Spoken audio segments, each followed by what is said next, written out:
when I was young, I really hated school. I just wanted to get out. I wanted to get in the real world. I wanted to get out. I actually did not have any plan, but I just thought I wanted to get out. And when you contrast that, more than 30 years later of who I am today, a surgeon, someone who spent more than almost 15, 16 years trying to achieve their goal of being the surgeon to being, who I am. People always ask me, did you always want to be a surgeon? Well, the truth is, I actually never thought about being a doctor when I was young. I hated school. I wanted out. I was a social misfit. I wasn't popular. I wasn't athletic. At age 16, I actually graduated from high school, and I went to work at a real estate office. But the broker there saw in me, important attributes. He saw, inspiration. He saw someone who was interested, that was hardworking, that had passion, that had dedication. Everyone in this room has someone that they've met that made a life-changing impact. And this person changed my life. And there are three things, find a passion that inspires you. Make yourself the best in the world at what you do, and make sure what you do makes a difference in other people's lives, that it helps people's lives. And those have been important throughout my whole career. But he brought me in, and he had a passion, and you know what? I was really good at what I did, because it was the first time in my life that I was actually interested in something. And I did really well. By the time I was in my early 20s, I had everything that people thought were important in life, all the aspirations that you think you want. But I wanted more. I felt like I wanted something else. I wanted to make a difference in the world and other people's lives.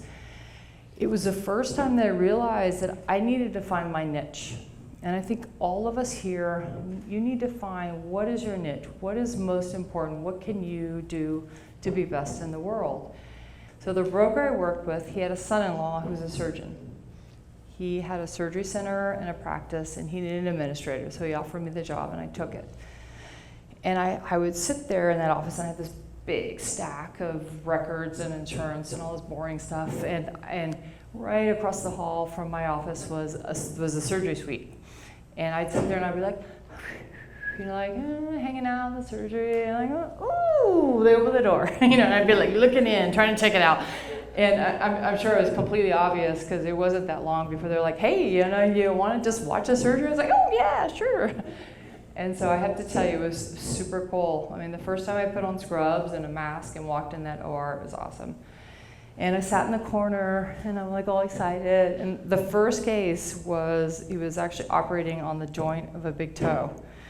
And when you get a chicken and you have the drum, you like pop it, and it's like that ball with all the tendons. I swear, it was just like that. And it was like, I came really close to throwing up. And I probably shouldn't tell you that the first time I watched surgery, I almost threw up. but I didn't, and clearly I got past it. But it was really cool. And after upteen times of hanging out there and sitting in that office and watching surgeries, he asked me, he's like, hey, do you want to get trained so you can scrub and help me? And so that's another example. So I had the real estate guy who was a huge benefit. He was a huge mentor to my life. And then I have a surgeon who offers this to me. And those are catalysts in my life that changed my life forever. And so now I have the skill, and I'm able to help. I'm finally helping patients. I'm finally doing what I want to do. I'm operating. Like, you have a problem and you fix it, and it's such a great feeling. And that was when I knew that I wanted to do what I wanted to do. And I decided, I want to go to surgery. So again, how did I end up here? Well, I decided to go to medical school. And it wasn't like I'm going to medical school at 28. Turns out, I did night school. I had an MBA, I had a bachelor's, all in business administration. You know, astronomy does not count as a science for medical school. Not so much. Neither does marketing, accounting, any of that. So it was another 2 years of going back to college, dreaded school, which I hated, to get the prerequisites. And no one can ever say that it's easy to obtain your goals in life. We all know you got to work hard, you got to work every day. It's a challenge, and there's a million things that are thrown up in your path that prevent you from getting your goals. So when I finished, I had a plan. Finally, my life a plan. I was going to do residency. I got accepted at Mayo Clinic, which is awesome. I was going to do 5 years there, and then when I finished there, I was doing 2 years at Baylor MD Anderson of chest surgery. And the problem was, when I finished, the funding for my job didn't go through. So I didn't have a job. So I needed another year to do something. Fortunately, you can say destiny, you can say divine intervention, you can say opportunity, whatever you believe in, luck. There was a position at UCLA, and at UCLA, I got this fellowship for a year. I had this incredible mentor when I was in surgery that said to me, you know, Dawn, find a niche, find something in your career that you love to do, and then make yourself better than anybody else in that profession, and everything else will fall into place. It'll be fine. And it's right. So at UCLA, I found my niche, chest wall deformities, pectus. I'd never heard of it, never seen it. Turns out, you know what? 1 in 400 to 500 people have it. Everyone in this room probably knows somebody that has pectus. The thing is, pectus patients, they don't show their chest. They don't want to show their chest, so you don't know. And it's very simple. It's a congenital abnormality that as the chest grows, instead of coming out, it collapses in. And it can be varying degrees. Like it can encompass the whole upper sternum down. It can just be the bottom part, so it looks like a cereal bowl. But it affects people's lives. And even when it looks really mild, it can compress the heart below and cause disabling symptoms. So pectus patients, many of them are very self-conscious about the way they look. So there's this classic, hunching. Not all of them, but some of them hunch over so that their shirt doesn't tuck in and show. They don't go to beaches. They don't go to places that let themselves be seen. And from a physiologic standpoint, even a simple task like walking up the stairs, they're short of breath, they're tachycardic. When they try to exercise, they can't breathe. They're just choking, they're strangling. They feel like their heart's going to beat out of their chest to come out. And it's a combination. There's this huge psychologic component along with the physiologic. And this was so intriguing to me. I learned all about this disorder. So I put a few images, and on your left is a normal CT scan. So you have this rounded chest, and the right arrow points to the heart, so there's plenty of room. And the right is a pectus patient, and so as the chest compresses inward, it distorts the heart. It completely compresses the right side of the heart. In some patients, it's so deep that on this one, this is a side view, you can see the spine and the chest. It almost pinches their chest in half. So at UCLA, I got the tremendous opportunity to work with a surgeon named Dr. Funkelschrud. And at the time, he was one of the world famous, he was one of the greatest pectus surgeons, something I'd never heard of. And so every week I would operate with him, and we would repair these defects. It was a huge surgery. And you'd open the whole chest and do all this stuff. And I'm going to show some pictures that are graphic because I really want you guys to understand what the surgery entailed. But if you're sensitive, turn your head away, don't look. You'd literally take all the muscles off the chest and you cut out all the pieces of cartilage that were abnormal all along to lift them up and do them out. And so I finished at UCLA, and a year later than I was planned, went back to Mayo, and I started my practice. I have a first assist named Jesse that has been with me now 15 years. And he and I, we were doing these procedures. We were doing it in the traditional way. We were like sewing it all up and cutting them off. And patients were doing really well. But it's like, there's got to be a better way to do this.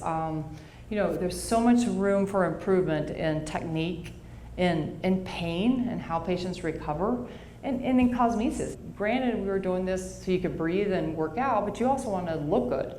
Dr. Nuss, he was a pediatric surgeon. He developed a procedure for kids where instead of cutting all this cartilage out, well, let's just put a brace, just like braces. I mean, why would you pull all your teeth? Why not just put braces and straighten them? And so he would insert these metal bars underneath, like braces, and straighten the chest over a period of 2 to 3 years, and they'd pull the braces out. It was working great. Patients were doing great. Everybody thought it was great. But for older patients like 16 or so, not so much. I mean, there was a few surgeons that tried it. They published a lot of complications or issues because, the adult chest is much more calcified. It's stiff. So again, my principles. Find something that really interests you. Find a passion. What inspires you? Find a niche. Figure out how to be the best in the world at what you do. And make sure that what you do is actually helping people. I put this photo in for a reason. It's, I'm prejudiced, this is my kid. My son he's when he was really young, he was driving this go-kart and he's got his glasses upside down and he's pedal to the metal full blast and his cousin's looking at him like he's lost his mind. And that's how I felt. So when I started doing this, I got a lot of controversy. People, I can tell you, I would go to medical meetings and I mean, there would be a lineup of people, that would be yelling at me and saying you should not be doing this. And when the surgeons were standing there watching me drive by saying you shouldn't do that, it was patients. It was patients like Doug, who's here tonight, that were part of my first patient group that let me innovate. That said, I was like, you know what? There's got to be a better way. We had this practice where we weren't cutting up the whole chest and requiring it to heal. We were just putting braces in. And the way we did that was we leveraged technology. So Jesse and I figured out a way for all of the things that they said you couldn't do. Chest is too stiff. Chest is too big. Chest is blah, blah, blah, blah. We figured out a way to make it work. So we used this crane and we put this big clamp around the sternum and we cranked it out. So when the chest wouldn't lift, we forced it out with this crane. It's too heavy, so we did shorter, multiple bars. So we stacked them, just like a roof, like you would do beams for a roof. We put multiple bars. The rib space of the adults is not strong enough to support all the weight and all the pressure of these bars. Well, we used this special orthopedic suture that we wrapped the ribs around and we held it so we could hold the bars in place. It's too painful. Patients can't do it. It hurts too much. Well, at the IQ reps, they developed this. It's actually like a ball full of local numbing medicine, and they have these catheters like soaker hose that we tunneled up on the sides, little pieces of spaghetti, and they dripped numbing medicine so that, patients were up the day after surgery. They're walking around. 2 days out, they're out of surgery, and it was awesome. But it's also about getting the word out there, and there were so many patients that wanted a better technique, and they were like, I need this fixed, and they're, and everybody's like, oh, you have to have the ravage, you have to have ravage, you have to ravage.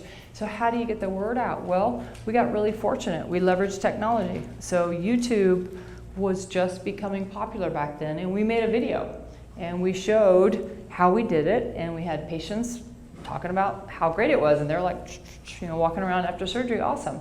We put that out there, and it was international. Everybody could see what you did, and more than 1,000 patients later, we're one of the top centers in the world. I'm one of the top surgeons for adults in the United States, and it was great. It was wonderful. I discovered my niche. I found something I wanted to do. It was awesome. It's great. What I do is great, and I've met so many wonderful people and been involved in so many lives, and you really have the ability to make lives greater. It's so great what I do. I think half this crowd over here are my patients. They are the superheroes. People tell me I'm a superhero. I'm a catalyst.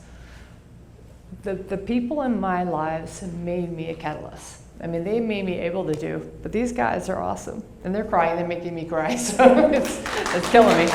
But,